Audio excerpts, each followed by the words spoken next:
We'd like to welcome you to the Mike and Bradley sports scene here on Bledsoe Telephone Cooperative Channel 18 and simulcast on WAT here.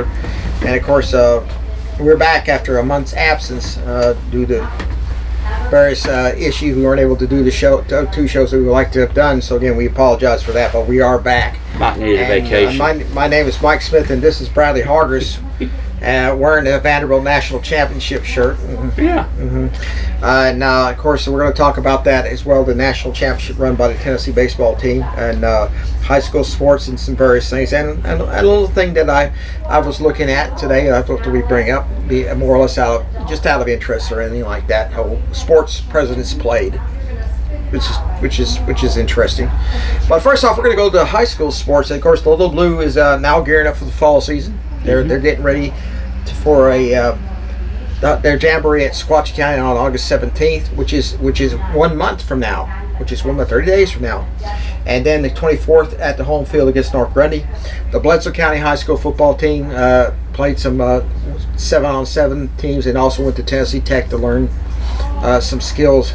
However, as Dwayne Tabor is gearing up for his 6th season as the head man at Bledsoe County, and if Dwayne Tabor goes undefeated and wins the state championship, he will surpass your old coach, Dickie Brown, in win totals. He will be the 3rd. He would just mine. He could do it. He was Ethan's coach too. Yeah. But anyway, high school sports going here. The softball team. Unfortunately, fell short, losing to Alcoa, knocking him out of a shot at Murfreesboro this year. Congratulations to them, as we did on the last broadcast. So let's look at what the schedule for Bledsoe County High School football, and of course they'll open up against Sequatchie County after the Jamboree, which I assume is going to be at Dunlap this year again. We do not know who it is. Ray County has a new football coach, so they're probably going to be down there. So we'll get to see a little bit of what they're dropping the wing T and going to a more of an I type attack to take advantage of the passing attack. So they're sort of scrapping their long held wing T in favor of a different formation. So of course we've got the Jamboree on the 16th. That's by 29 days away from here. 29 days, and then the next week opens up against Sequatchie County. That'll be 36 days from now. You got a wager here. Yeah, oh boy, here we go. I told you before we started I'm going to have a little wager here for you. Now, I'm going to order 2 shirts. Okay. Same shirt. 2 different sizes. And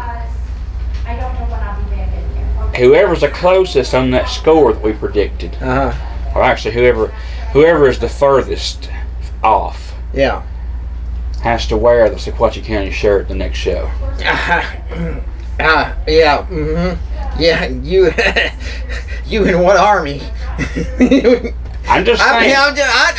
Now look at this. They're not even played yet, and you want to still. Now here's the thing. Now everybody knows that it's Bledsoe Sequatchie is always a rivalry. It's a big deal for both it's teams. a big rivalry. But now this is for a Bledsoe fan, especially for that game, to wear purple and gold would be a huge deal. What do you mean would be We're family. I mean, we're siblings, basically. Me, Bledsoe and Sequatchie. We're most of us are related to each other. But when we play each other, it's bitter rivalries. So what I want to propose is that the one who is we guessed. The last time we did the show, we did a prediction. Yeah. The win-loss and the score. And I have it on the phone, so you can't. And I have it saved on mine. I also have it saved over there's an envelope over at the store in save space. So Lord. Whoever is the furthest away from that score, the next show, they're going to don the purple and gold Indians. I got the news. Scott got news for you. I hope you enjoy wearing both shirts, because I'm not kidding. No way in the world I was. But the reason I've got to wear two. I've got to wear two because I've got to buy 2 because obviously Mike can't wear my size, because and I can't wear his. So I've got to get a Bradley size and a Mike size shirt. Don't know what I'll do with the other one once it's all said and done, but nonetheless, you can give it to Sequatchie County. As are you willing to make that wager? Not a chance. For the fans out there watching. Not a chance. Oh, come on, Mike. Not a chance. I mean, I'm a sport, but how about a hat? No. We won't have to buy 2 different hats. No. We'll buy one hat. I'll tell you what. I'll tell you what. If you contact the people down at Sequatchie County High School and tell them about this outrageous bet, and then after the game, okay, they can come down and make us wear it. The loser wear it. Well, if I'm going to do that, why don't I just ask Sequatchie County if they will give me an old jersey? That will do if that's what it takes. So if I can obtain a Sequatchie County jersey, you're telling me you would agree to it? Well, I might. Now hold on a second. What I need is for everybody to encourage this. You see Mike around town, go to McDonald's in the morning and really encourage him to take on this. We're gonna have some fun with this year, and we're gonna do something for our viewers and our listeners. The manager at the McDonald's is a Sequatchie County alum. Well, see there you go. A chance to score points with them. You can ask her about it. Ask her about it. So we're going to do it. Mike don't know it, but we're going to do it. We're going to do it for the fans. We're going to do it for just for giggles, because it's what is sports without something like that? Yeah, well. And it could be different. We could be betting money, which I don't do that. I don't gamble, but we're just having a fun little thing, and because that way we can't tie because we both pick different scores. So one of us will have to don the purple and gold for the next show, and for the duration of the show. Not just to put it on. How you doing? I lost. Here it is. The entire hour, and then we can put it in the display case or something. You could. I'm sure you get a hold of the people in the press box. They would be glad to have Sequatchie County people come after the game. I will wear my blue and gold the same day that you have to wear the purple, because I know you're going to be the one. I know you're going to be the one wearing it. No, I'm not. So you're I may as well just order his size. Because now look at this.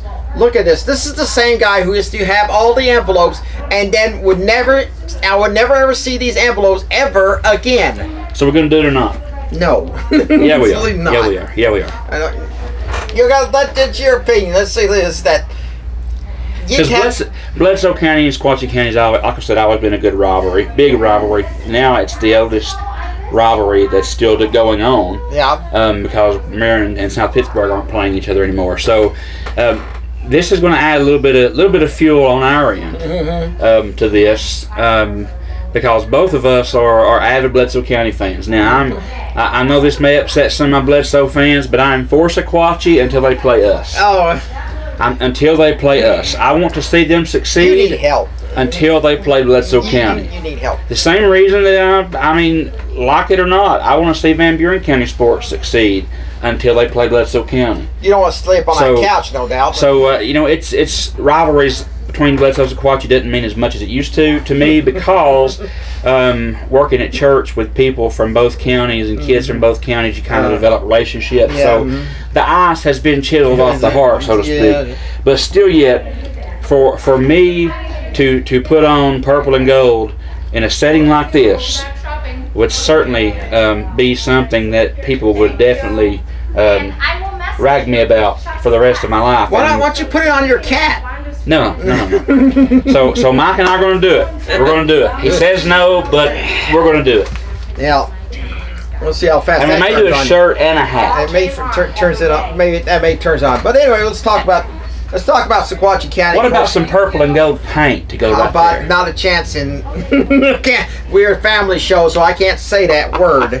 Anyway, okay. Well, Sequatchie County, of course, is the first team that Bledsoe County is up on, and normally that's a big game. Big game to start with.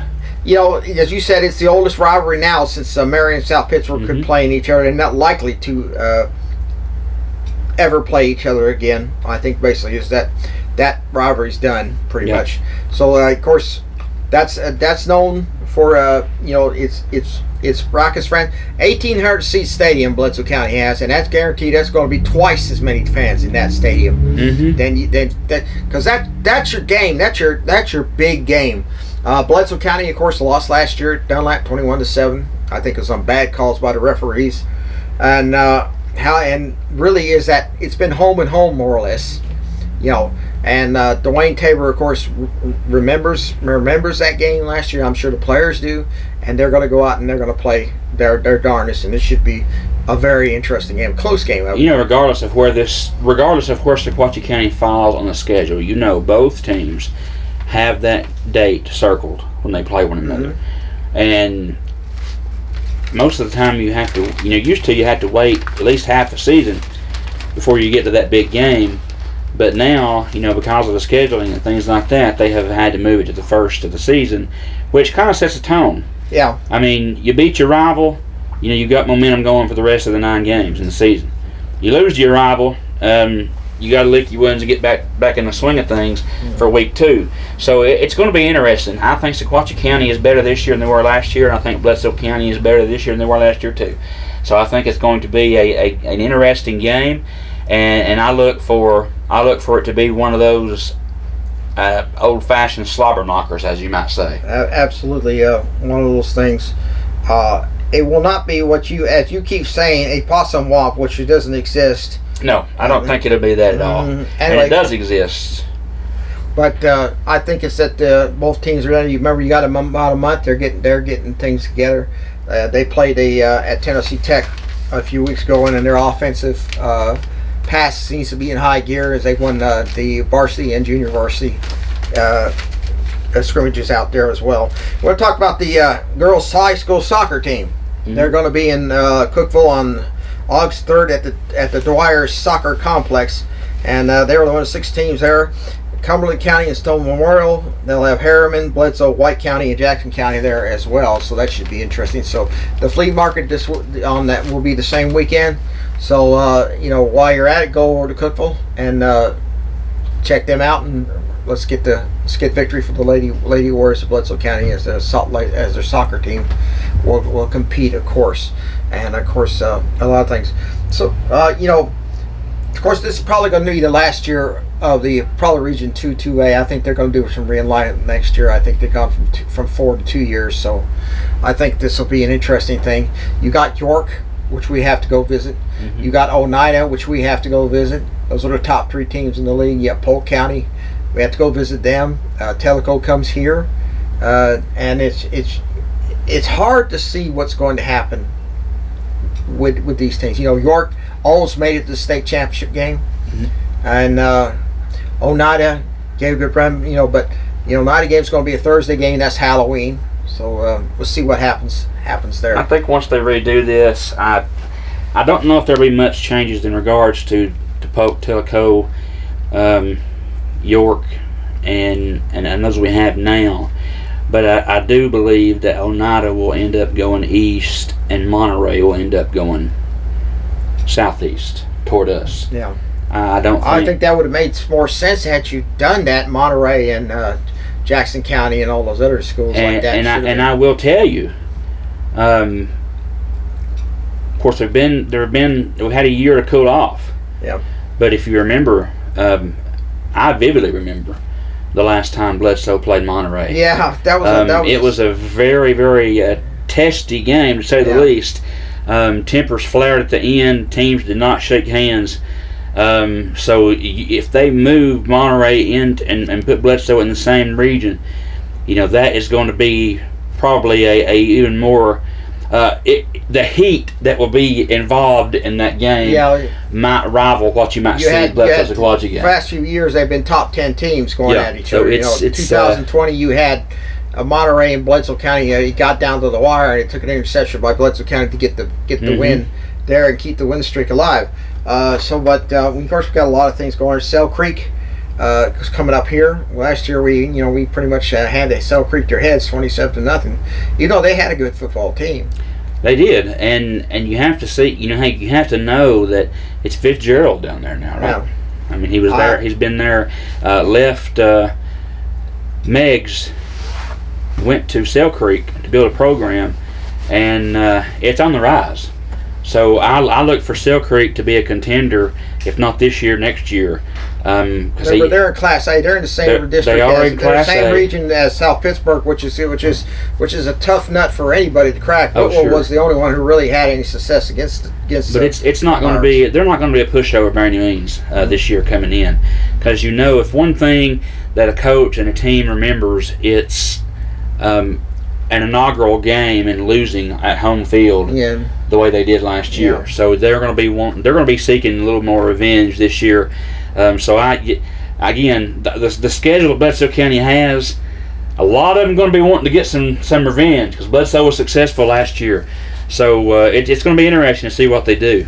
Well, of course, we go down to Whitwell, and Whitwell last year they were 6-0 when they came into our house, and it turned out that was a hollow joke of a 6-0 team, because Bledsoe County just simply dominated them from start to finish, and really is that Whitwell, just except for a few years, hasn't had much luck against Bledsoe's teams. They haven't. The past few times we've played, it's been kind of even. Take away the state championship title season that they had a few years ago when they blistered us down there at their home field. That was a laugher. But other than that, they played dirty. I seem to recall they knocked one of our players out. It's just been that's just the way the game is played. Sometimes you just have to kind of tip your hat and go on because get them in the next play. But Whitwell's not a bad team, like they used to be. When we played them back when I was in school, it was guaranteed.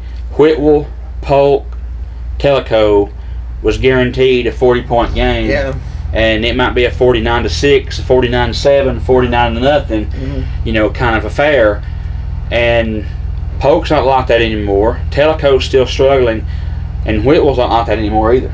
Well, I don't think I want a 2-hour homecoming thing like it did last year at Tellico. I started to wonder if we were going to be there through this year. Because I'm not going to wanting to honor past winners, but that was taking it a bit too far. Well, it was good to do that. I mean, it's one thing to honor them and have them down there, but to call their name and everything. I mean, I'm all about promoting your history and the legacy of a program, but I mean, come on, you're going back to the 1950s. 40s. 48. That's the year my dad. That was impressive. My dad graduated in 1948. 1948 homecoming queen was present. Honor her, but every year after that, even up to the current year, man, it was a little odd to say the least. Nothing against that. My dad graduated in 1948, and he was 21, and that tells you how that sort of thing. Okay, when we come back, we're going to discuss the UT sports, football, the baseball team in particular, and the SEC welcoming the new members, the Oklahoma Schooners and the Texas T-Sips, which is a derogatory term used by Texas A&M to the SEC. As you're watching the Mike and Bradley sports scene here on Bledsoe Telephone Cooperative Channel 18 and WAT AM 1110 Pikeville. You need a bank that you can depend on. Here at Citizens Tri-County Bank, we have the most dependable staff that you will ever meet. Call in, you will not get an automated attendant, you'll get a person. But on the other side, we have all the technology that anyone would need, from apps to online banking to bill pay. So please come and grow with us as we're about to celebrate our 50th year. We are the only community bank you will ever need.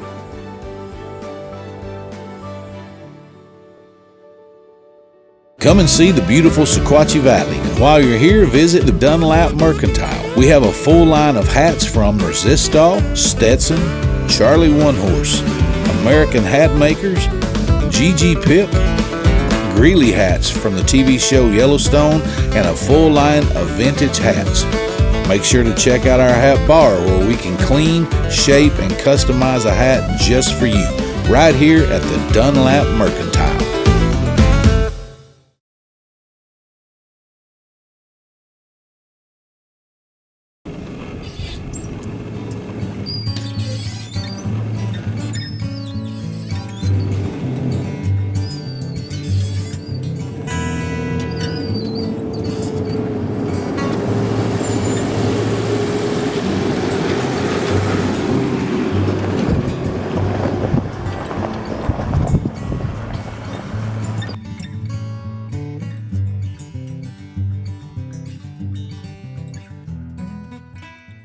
At Jason Lewis Dunlap Supercenter, we're committed to be better. Better prices, better vehicles, a better experience. Your Jason Lewis Dunlap Supercenter understands that you rely on us to provide you with the highest quality of used vehicles. With over 350 pre-owned cars, trucks, and SUVs. So what are you waiting for? Let us show you a better experience with the Jason Lewis Automotive family. Come visit us at Rankin Avenue here in Dunlap or on the web at dunlapsupercenter.com.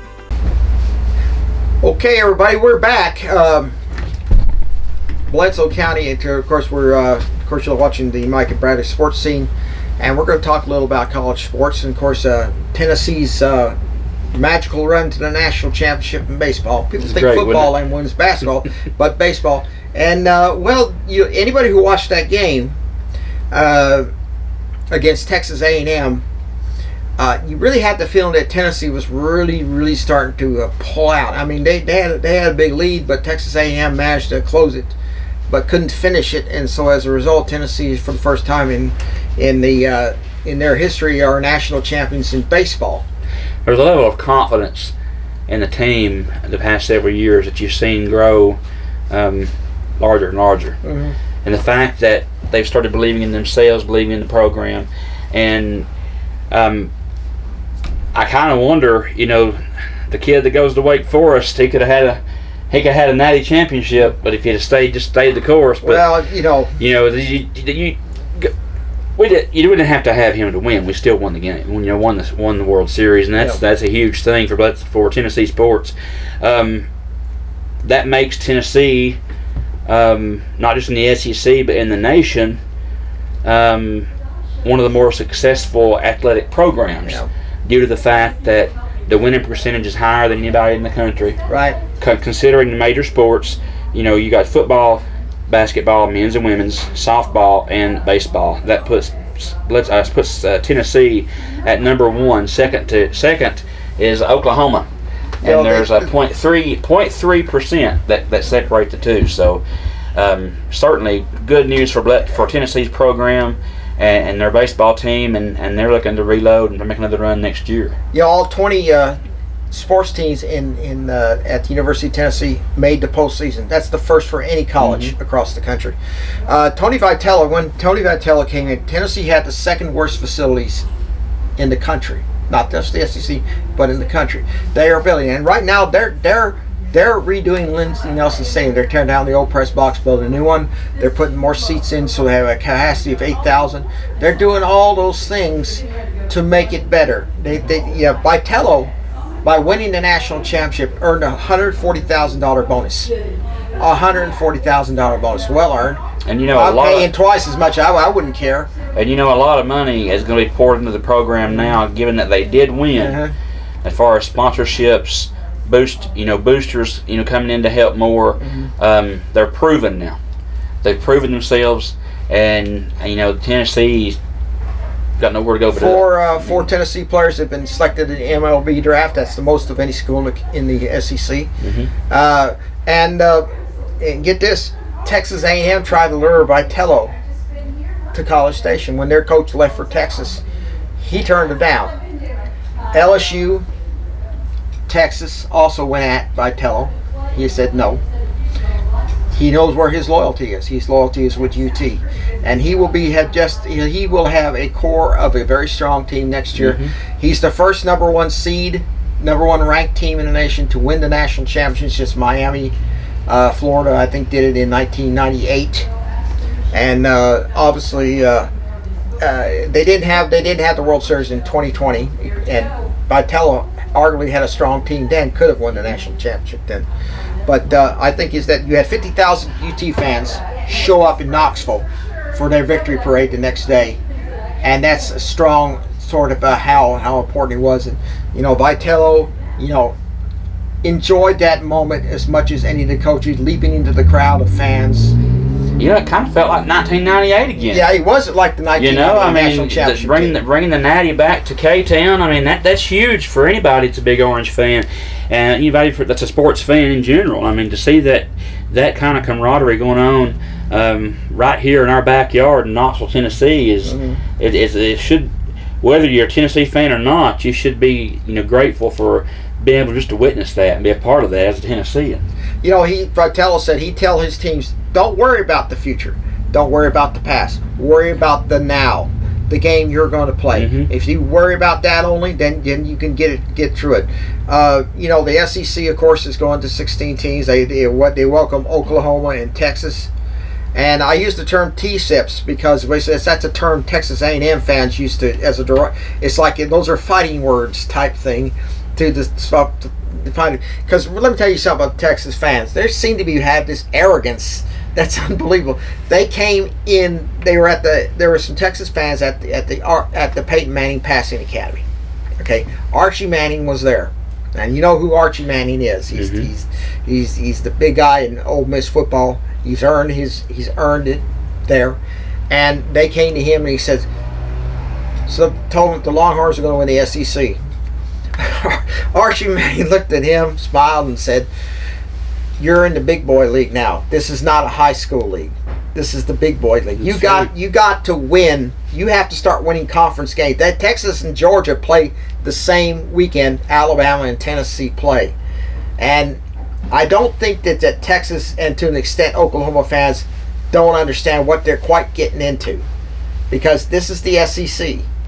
You might have played them once a year in a bowl game or in the regular season, but you got to play them on a regular basis. It's one thing to win a bowl game or postseason game. That's one thing, but to play the caliber of schedule in the SEC week in and week out and still be able to win ball games. That's the difference. And every conference has good teams. Don't get me wrong, but the level of competition that the SEC brings to the table, and I know if you're not if you're an ACC or a Big Ten person, then you're probably going to try to argue with me.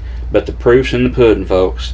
The SEC is, somebody told me one time the SEC stands for season-ending champs, and that's kind of the way it's been for the past several years. They used to refer to the SEC as the really Big Ten. Yeah. Because that's how they used to refer to it. Because let's just put it this way right now. While the SEC would send multiple teams to bowls, the Big Ten had a rule that only the Big Ten champ would go to the Rose Bowl. Everybody had to stay home until Michigan said it's not fair because our teams would win 9-10 games, should be in a bowl, and they had to change it. Same with the Pac. Same with the old Pac-12. They used to have it until the 1970s. It was the Rose Bowl or nothing, and they had to change that. And the Rose Bowl for years wouldn't change his policy to Big Ten versus Pac-10. And that's why they never got to national championship games till the BCS. And the thing about it is with the SEC, you're looking at Texas and Oklahoma. Tennessee's going to have to travel to Norman to play Oklahoma. Tennessee could likely beat Oklahoma in Norman because, Brett Venerable, his team I think went 8-5 last year, and they gave him a contract raise and extension. How's it going to look if he ends up like 8-5 or 6-6? That's not going to look very good. South Carolina, the head coach down there, after he went 8-5, beat Tennessee and Clemson. They gave him a raise from $1.2 million to $6 million, and what did he do? He goes 5-7. And you think they're going to let him hang around if he puts another 5-7 record on the mark? No. Well, really, all you got to do in college football as a head coach is have one good season and get a big bonus, and you can just live the rest of your life. They don't pay doing whatever you want to do. They pay you not to coach. Yeah. So that's you ask Jimbo Fisher. But let me be clear though. Texas and Oklahoma are good teams. Uh-huh. I mean, good programs. They're coming into the SEC, and yet they're going to. I think initially I was against it, but I do think with a market that follows both of those teams, it's going to do nothing to the SEC but make the price go up. So I think that's going to be a good thing. However, I think those who are thumping their chest down in Texas and those who are in Norman thumping their chest thinking Oklahoma's going to run the gauntlet, you're just going to be a rude awakening. Yeah. You're going to get smacked in the face, and you're going to realize, hey, wait a minute, this is a whole different creature than what we had in the Big 12. But the interesting thing, you're talking about the SEC and the conferences bringing in different teams. I did read an article where, obviously Florida State has made a pitch to get out of the SEC. They have get out of the ACC. The ACC, and get in the SEC, and then SEC's basically said, no, we're not interested. The Big Ten now has put out and said, no, we're not interested. So Big 12 is about the only word that puts Florida State in a very awkward position if they're looking because the Big Ten is not wanting to expand right now because they're taking some of those Pac-10 or Pac-12 teams. SEC just went 2 more, with Texas and Oklahoma. So one team from those places would have to opt out and go somewhere else to open up a spot for them to come in. And right now, honestly, I believe the Florida State is stuck in the ACC unless they want to go independent. They go to the Big 12. Or go to the Big 12, and I don't know that the market is big enough for them. Or even go to the Pac-12. Well, you see, because the way the Oklahoma and Texas coming out of the Big 12 certainly takes away from the shine and the glamour and the glitz of that conference. Nothing against TCU and Baylor and Oklahoma State, and others. And Kansas, SMU. But, I mean, nothing against them, but come on. When you think Big 12, what comes to mind? Oklahoma and Texas. Oklahoma and Texas. Not anymore. Texas A&M, Missouri left the Big 12 because of Oklahoma and Texas. It was when the SEC expanded in 1990 to Arkansas and South Carolina. Okay, the initial pitch was to Texas and Texas A&M. Well, they were perfectly willing to go to the SEC, but the legislatures wouldn't allow it. They'll take your money, they'll strip your public funding, and that ended that. Okay, when Arkansas went to left the Southwest Conference to go to the SEC, that pretty much doomed the Southwest Conference because it was a Texas league, and Arkansas was the only non-Texas school in that mix, and they couldn't buy, beg, borrow, or steal a team to join the Southwest Conference, and 6 years later it was gone. It was the Big 12 and the WAC and the Conference USA that took up those members because it was like everybody said, I got mine, pull the ladder up, so to speak. That's what they used to say. But let's look at it this way: is that the thing about it is that they're probably going to go to 9 games conference schedule. There's talk about that probably at the end of this season about making that decision. Yeah. And what will it do to the rivalries? Will you have an Alabama-Tennessee rivalry still go on? Will you have a Tennessee-Kentucky? Will you have an Auburn-Georgia? Will you have a Georgia-Florida?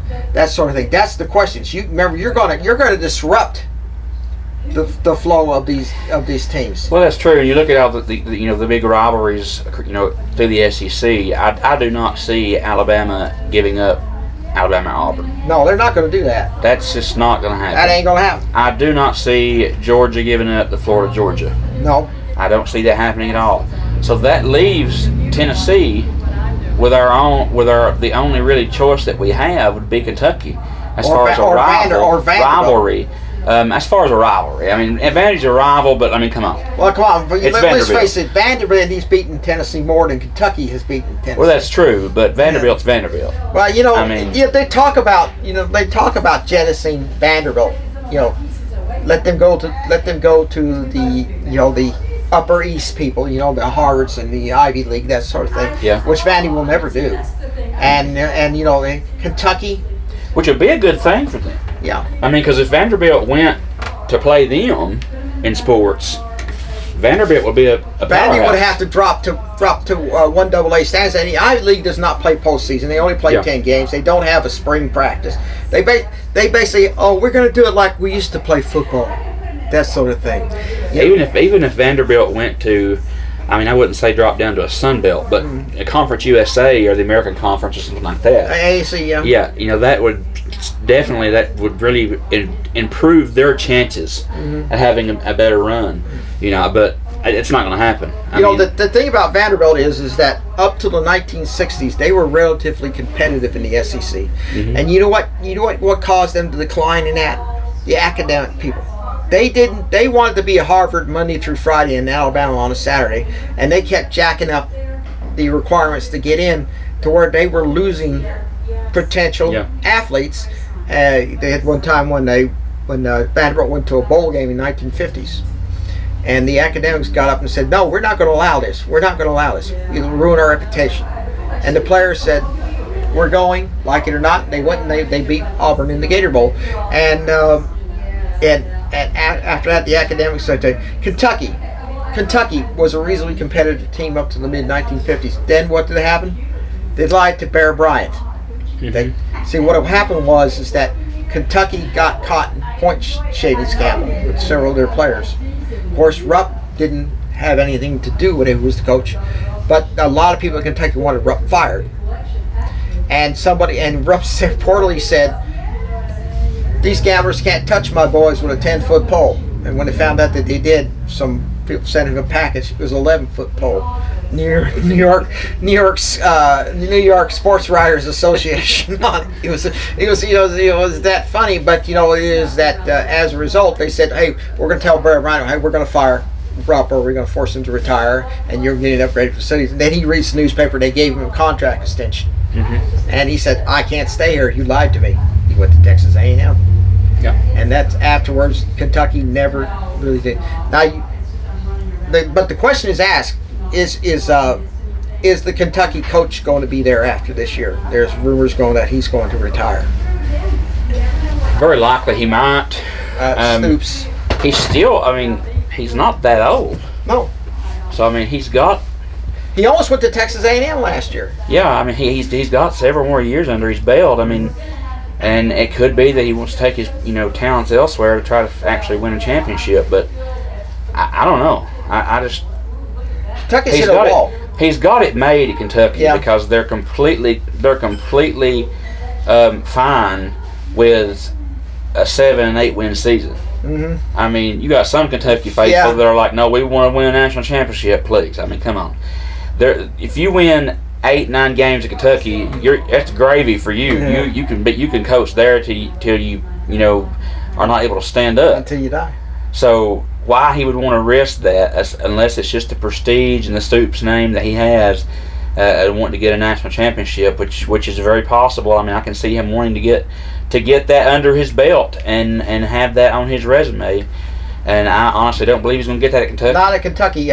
He come close to winning an SEC East title, but there were two teams that he couldn't get over that hump, and that was Georgia and Tennessee. Yeah. And there are times he has had better teams than Tennessee. Oh, sure. But yet Tennessee's just killed him, just splattered him all over the field. That's the thing about it is, it's like Bear Bryant used to say about Tennessee. He said Bob Nealon had better players. He was a better coach, and I couldn't stand it. And he only beat Tennessee after Nealon stepped down as head coach. That was about the only thing. But the thing about it is that Kentucky's going to be the basketball school. There's just no doubt about it. You cannot get past that. I know a lot of people just say, well, then the baseball team's getting up. They finished number 3 in the nation last year, behind Tennessee and Texas A&M, 1, 2, 3 SEC. Yeah. And that tells you about what Kentucky doing. But the problem with Kentucky is that it borders the Big Ten. They can't compete against that. They can't get the good players they had. Kentucky's not loaded with talent in state. If they were able to pull from those pipeline states like Ohio, Michigan, places like that Ohio State, Michigan State are getting, Kentucky would be a powerhouse. Yeah. But a lot of people that live in the Kentucky area, because of the relatively closeness that they have, geographically speaking, to those big schools, You know, they don't want to compete in the SEC because of the competition, so they can go to the big schools and they can shine.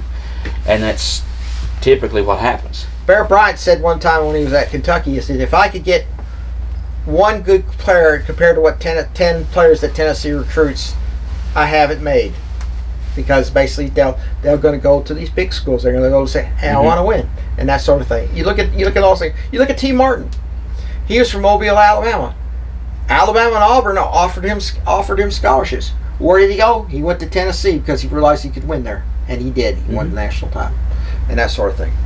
But to be honest with you right now, we're going to see what happens in the SEC when Texas and Oklahoma is going to probably get their noses bloodied a little bit to get there. It's going to be interesting. Texas and Georgia, Oklahoma and Tennessee, those are going to be the two things. Oklahoma and Tennessee's first, so that's going to be an interesting thing.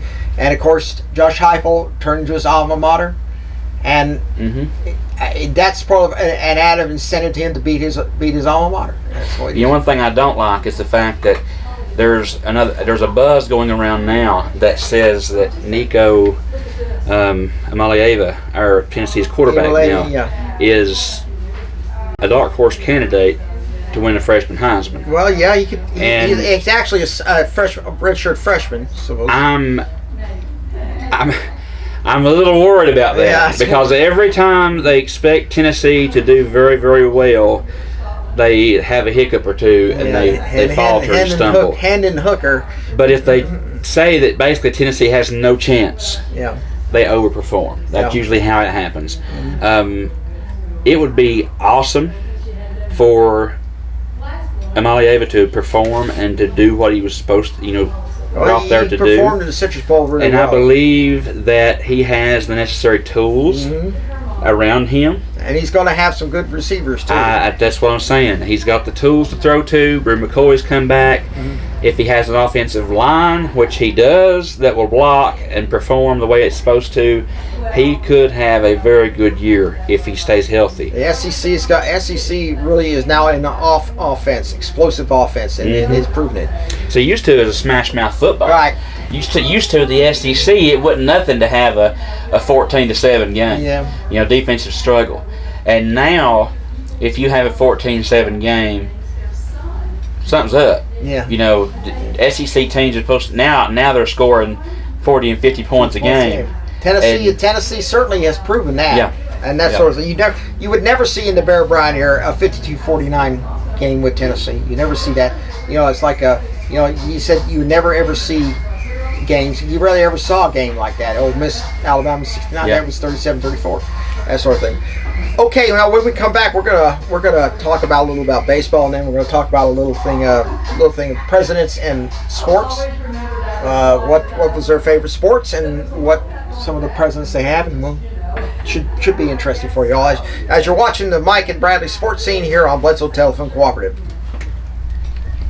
At Jason Lewis Dunlap Supercenter, we're committed to be better. Better prices, better vehicles, a better experience. Your Jason Lewis Dunlap Supercenter understands that you rely on us to provide you with the highest quality of used vehicles. With over 350 pre-owned cars, trucks, and SUVs. So what are you waiting for? Let us show you a better experience with the Jason Lewis Automotive family. Come visit us at Rankin Avenue here in Dunlap or on the web at dunlapsupercenter.com.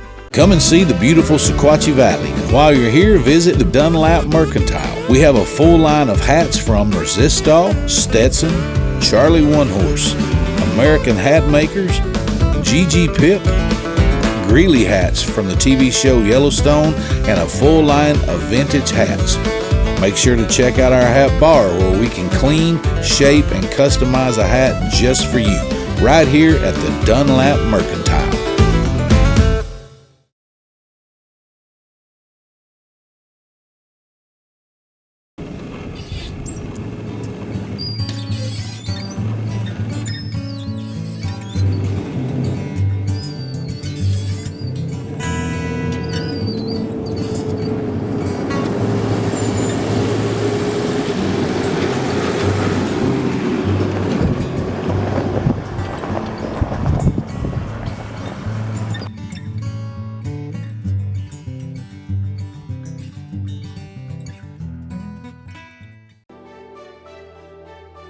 You need a bank that you can depend on. Here at Citizens Tri-County Bank, we have the most dependable staff that you will ever meet. Call in, you will not get an automated attendant, you'll get a person. But on the other side, we have all the technology that anyone would need, from apps to online banking to bill pay. So please come and grow with us as we're about to celebrate our 50th year. We are the only community bank you will ever need.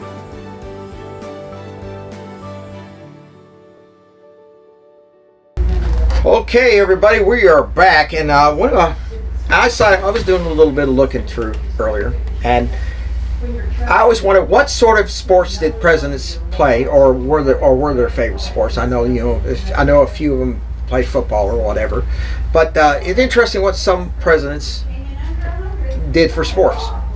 I'm not going to mention every president because there's just too many of them. There are 46 presidents right now, so we're going to have some of the more prominent ones. Abraham Lincoln.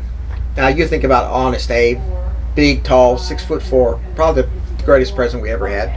He was a amateur wrestler, and a lot of times people would bet, "Hey, I'll bet you $10 that my man can throw you." Well, Lincoln, of course, was big and tall, and he's strong. And there was one time when they had a bet going on with a guy named Armstrong, and they went at each other. Well, Armstrong really couldn't get around him because Armstrong was a well-known wrestler at that time. Couldn't get around him because Lincoln was just too big. His arms were too long. And finally, Lincoln threw him. And everybody sort of got upset about that. And Armstrong said, "No, he threw me fair." And they became friends. So he was basically a wrestler for a while until he gave it up and became a lawyer and then president. Different kind of product. Theodore Roosevelt, Teddy Roosevelt. He was a sickly child, so he built himself up by doing sports and whatever. And one of his favorites was boxing. He liked to box. I can see that. Okay, well, he quit boxing one time when an Army officer hit him in the eye and damaged it. He said, "Time for me to give it up. I'm getting too old for this." And he went to jiu-jitsu. He also saved college football because he told them to clean the sport up or I'll ban it, because everybody was getting killed and hurt with all sorts of tactics and that sort of thing. So in a way, he saved college football. Okay, Franklin Roosevelt, FDR. Now you think of him as being in the wheelchair. Well, he didn't get into his wheelchair until his 30s when he had polio. Well, he sometimes inflated his ass as a boxer or a distance runner. He was a crew club, which is basically the rowing. And though he wasn't a great competitive athlete, and he would become a swimmer for a different reason. It was because of polio. By the way, Lincoln was put in the National Wrestling Hall of Fame, so for his exploits. So he got that little bit on her. And let's see here. All right, let's see some more. Dwight Eisenhower, Ike. He played baseball, okay, and he also played football at West Point, the Army, until he got his knee tore up. And his military career almost was aborted at that point because they said, "Well, we can't have you hobbling around on your knee." And he said, "But only if you go into the infantry, we'll let you stay." And that's how that happened. So he's a big football. He also coached some Army teams on bases before he gave it up because he didn't want to go through life being known as basically a coach. He played up against Jim Thorpe, one of the best athletes at Carlisle. John Kennedy, Jack Kennedy, JFK, whichever. He was a end and tackle on his football team at his prep school at Choate Hall, and he swam on the varsity team at Harvard. But basically, he made it look like he was fit as a fiddle, but he was actually sick a lot, just bad back, that sort of thing. And he had health problems, Addison's disease, and back pain. And his best sport was golf. He said he was a really good golfer. He said absolutely one of the best at golfing. He said he could have been a professional had he decided to go through it. Richard Nixon played football at Whittier College. Too small to really make the varsity. He was only put in when you were behind or too far ahead and that sort of thing. But he said he was tenacious. He'd get his butt kicked, but then he would come back and play hard. He was a grass mower, so to speak. Yeah. I know what that's like. Then he was a Bodie of football. Gerald Ford. Now, not many people know this. He played at Michigan, University of Michigan in the 1930s, where he won a couple of national championships playing on the Wolverines national championship team. Then he was an assistant coach at Yale, where he got his law degree. And he was pretty much fit as a fiddle most of his life. And that's one of the things here. Jimmy Carter. Many people didn't think Jimmy Carter being in Barry was not athletic, but he actually did. He played on his high school tennis and basketball teams, competed in track and field as a pole vaulter, and played American Legion, and he was on the cross-country squad at the U.S. Naval Academy. He was a naval officer.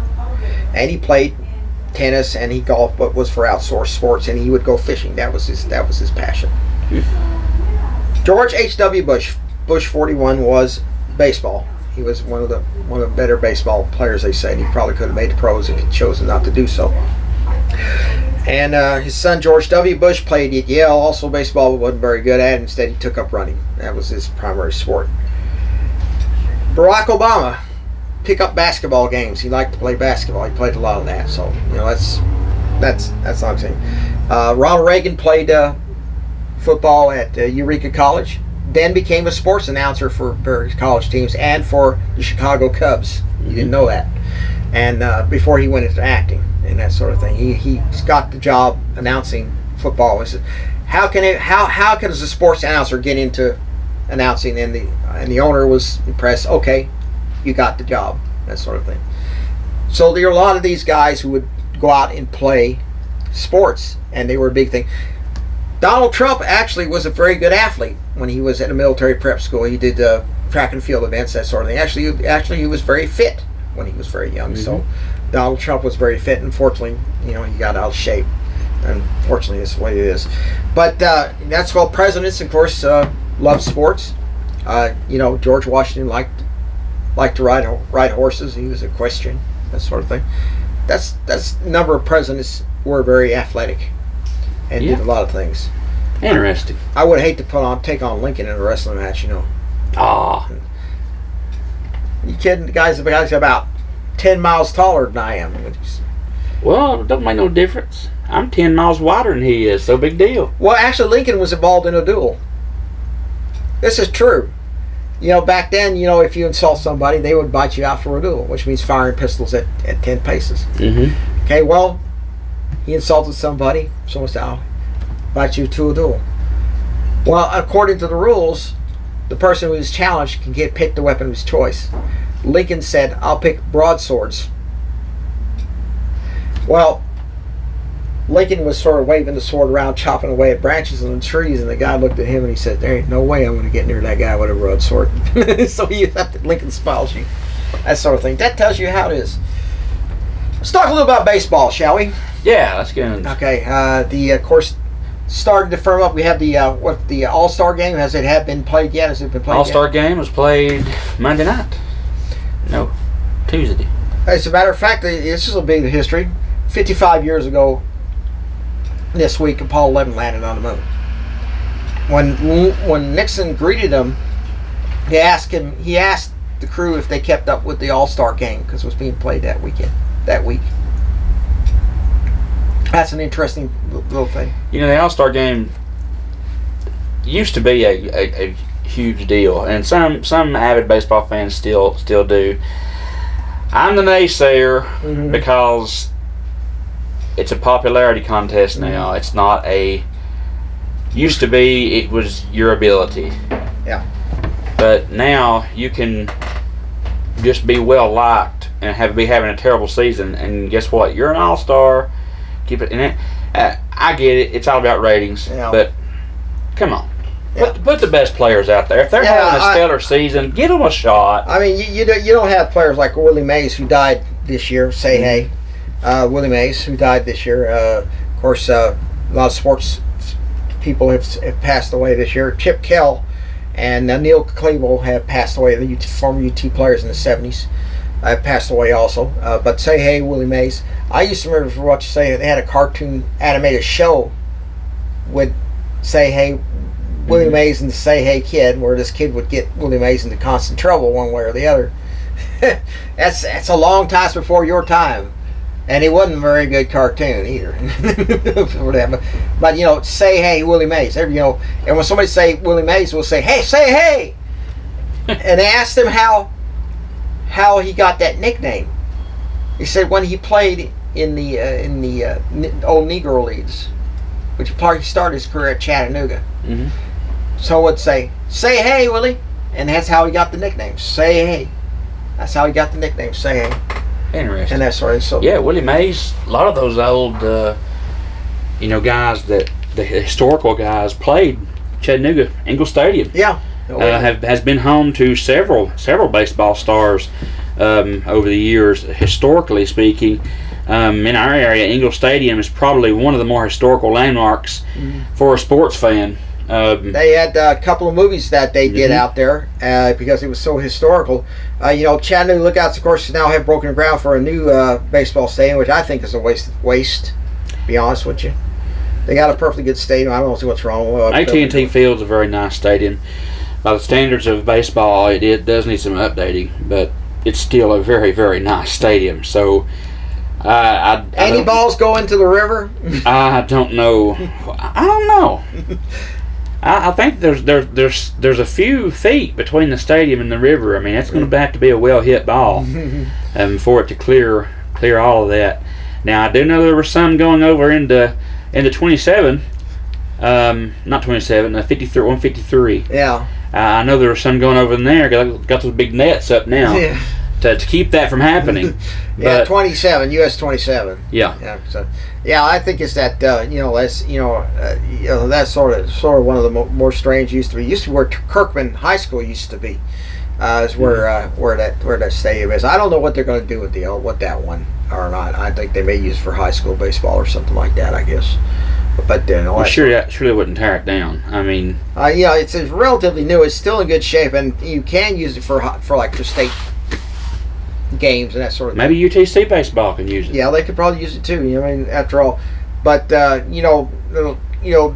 sort of thing. But anyway, right now, looking at the baseball race, it's still, there's some teams starting to firm up toward possible postseason. I think the Braves were one of them. Phillies are still first place. Braves are still in the hunt for the playoffs as far as the wild card is concerned. And I mean, it's, of course, the Yankees are all up there this year, like they're used to being. Dodgers are out there. Brewers, those teams, they're gonna go. I look for the Braves to make some moves here at the trade deadline. Yeah, absolutely. They've been kicking around some names of guys that they would like to see in a Braves uniform. It could be interesting. You might see Bo Bichette, which is the son of Dante Bichette. Used to play for the Colorado Rockies. He is on the Toronto Blue Jays team right now. Yeah. Shortstop. They've also kicked around names. If you follow baseball, then you've heard of Jazz Chisholm, outfielder for the Miami Marlins.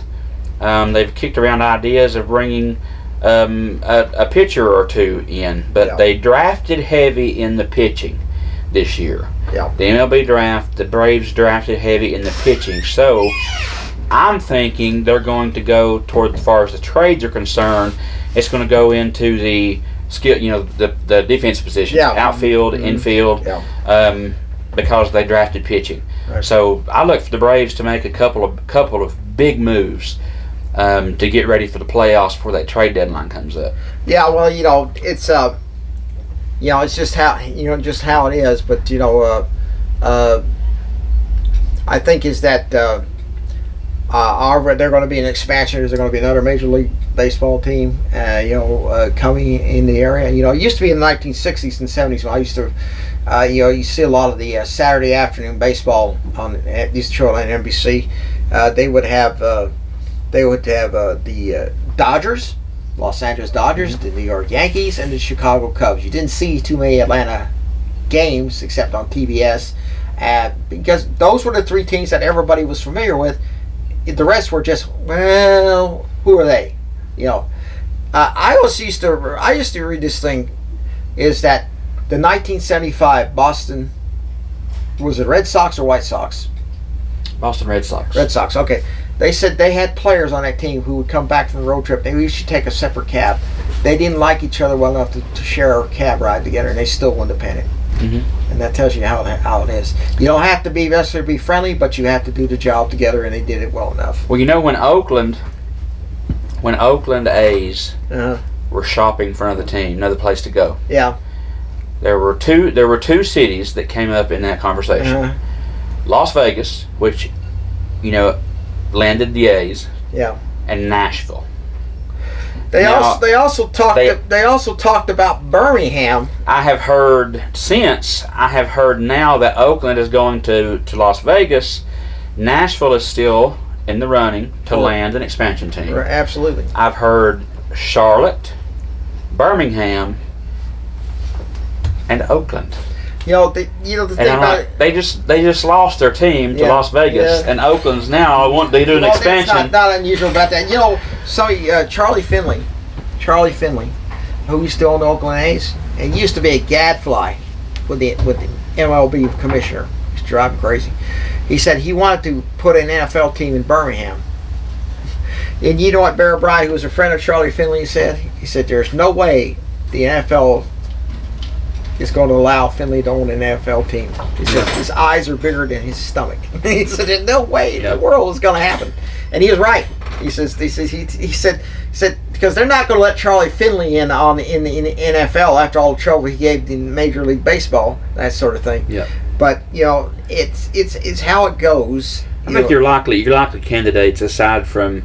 I don't think they will put an expansion team in Oakland after they went. No, I think that what it was they left because of lack of attendance. Yeah. I think that bridge has been burned at least for a few years until they get hungry again and want something to do. I don't see them happening in Birmingham, but I do too close to Atlanta. I do see if there is an expansion team, they'll do two. Because they typically like Monopoly, they build evenly. I do see Nashville as a target. What about Montreal? Montreal has also been brought up, bringing back the old Expos. So if it's not Nashville or Montreal, you could very well see Nashville and Charlotte. Montreal, lost the Expos to Washington, which became the what's their name now? Nationals. Used to be Washington Senators.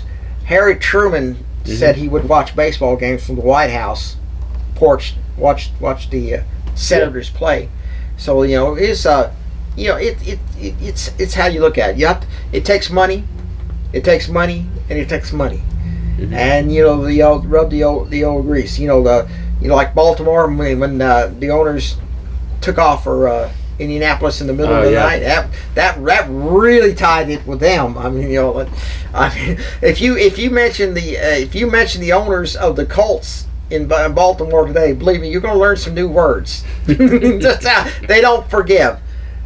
Okay, everybody, we're going to wrap it up here, and we're going to hopefully be back in 2 weeks for another edition, and of course getting closer and closer to the magical football time in Bledsoe County as of course, the flea market will be coming up that weekend, so that will be something of interest. If you find any football cards or baseball cards for Bradley in the flea market, just give him a call. Give me a call. Stevens and Pharmacy. If you find any Sequatchie County Indians attire, remember that wager we did at the very beginning. Yeah, think that wager. Yeah, you keep dreaming that wager. You keep dreaming that it's going to happen. It's going to happen. It won't happen to me. Yeah, it's going to happen. But anyway, of course, football time is the teams are now getting weather. Hopefully the weather will be a little cooler in 2 weeks, unlike today, which is a real steamy thing going out there. Again, hopefully we'll see you in 2 weeks for our next edition of the Mike and Bradley Sports Scene here on Bledsoe Telephone Cooperative, Channel 18, WAT. Good day, everybody. We'll see you. Go Blue. Go Blue. Go Braves. Go Big Orange. You about forgot. Yeah, I didn't forget. Anyway, y'all have a good. We'll see you in 2 weeks here on Bledsoe Telephone Cooperative.